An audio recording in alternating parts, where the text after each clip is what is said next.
Lembaga Indonesia dan tidak fokus dan tampil kesehatan mental. Ants are not meant to serve grasshoppers. Stop bullying, ingat guys ya. Assalamualaikum warahmatullahi wabarakatuh. Baik kepada Ibu dosen pengampu mata kuliah jurusan Karya Ilmiah, yaitu Ibu Lela Hairani. Nah, jadi di sini kami akan menjelaskan secara singkat materi kelompok kami, yaitu tentang transformasi hukum di era digital, peluang dan tantangannya. Sebelumnya perkenalkan, nama saya Kawan Makin Sori dan teman saya. Perkenalkan, nama saya Budi Madawung Limala. Saya Nabila Tami, saya Natasha Abdillah. Saya Rizky Siregar. Saya Imam Rafi Nasution. Baik, kami akan menjelaskan materinya. Latar belakang, pengaruh revolusi teknologi terhadap sistem hukum dan dinamika perubahan menjelaskan bahwa tentang teknologi digital seperti artificial intelligence, big data, dan internet bukan hanya mengubah cara hidup, tetapi juga struktur dasar interaksi sosial dan bisnis. Perkembangan teknologi digital yang begitu pesat telah membawa perubahan signifikan dalam berbagai aspek kehidupan manusia, termasuk dalam bidang hukum. Era digital ditandai dengan pemanfaatan teknologi informasi dan komunikasi secara masif seperti internet, kecerdasan buatan, artificial intelligence, big data, media sosial, serta sistem elektronik lainnya yang mempengaruhi cara manusia berinteraksi, bertransaksi, dan beraktivitas dalam kehidupan sehari-hari. Apa saja peluang nyata yang diberikan oleh digitalisasi bagi penegakan hukum dan keadilan. Yang kedua, tantangan spesifik apa yang muncul terutama terkait kejahatan siber dan ketertinggalan regulasi. Tujuannya yaitu yang pertama, mengidentifikasi dan menganalisis potensi positif digitalisasi hukum, menjelaskan risiko dan tantangan yang menyertainya. Yang kedua, memberikan rekomendasi strategis untuk memastikan transformasi hukum berjalan optimal dan adil. Pembahasan yang pertama yaitu peluang dari digitalisasi di bidang hukum. Digitalisasi di bidang hukum merupakan proses pemanfaatan teknologi digital untuk mendukung, mempermudah, dan meningkatkan efektivitas penyelenggaraan sistem hukum.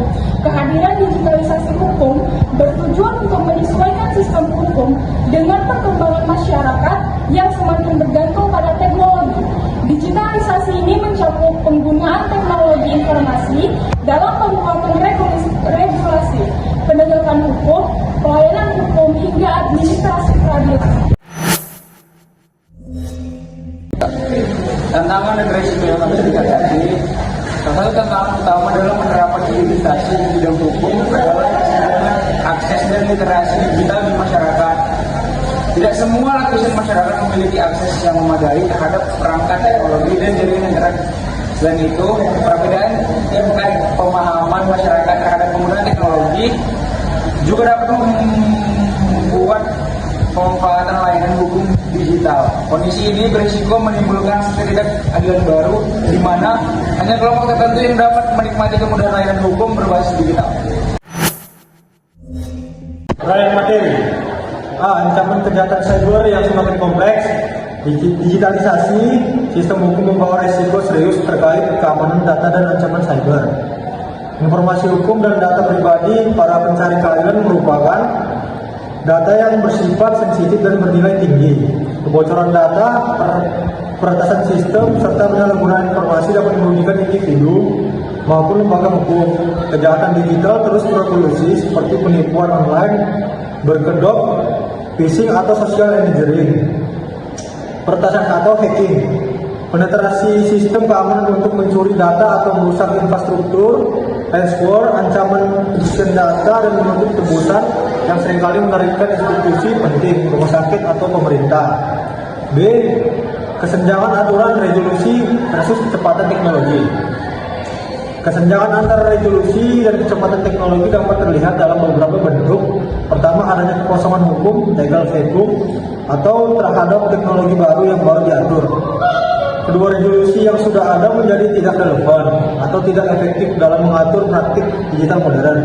Ketiga, munculnya multitafsir terhadap peraturan yang dimaksakan untuk mengatur fenomena teknologi baru. Kondisi ini berpotensi menimbulkan ketidakpastian hukum bagi masyarakat dan pelaku usaha. Perkembangan teknologi informasi dan komunikasi berlangsung dengan sangat cepat dan dinamis. Inovasi seperti kecerdasan buatan, big data, blockchain, internet of things atau IoT, serta platform digital terus bermunculan dan mengubah cara manusia berinteraksi, berbisnis dan beraktivitas. Sekian, terima kasih. Oke, jadi kesimpulannya yaitu transformasi hukum di era digital merupakan suatu keniscayaan seiring dengan pesatnya perkembangan teknologi informasi dan komunikasi yang memengaruhi hampir seluruh aspek kehidupan masyarakat. Digitalisasi telah membuka berbagai peluang dalam bidang hukum, antara lain peningkatan akses keadilan, efisiensi dan transparansi proses peradilan, modernisasi layanan hukum melalui sistem elektronik seperti e-court, serta penguatan profesionalisme aparat penegak hukum.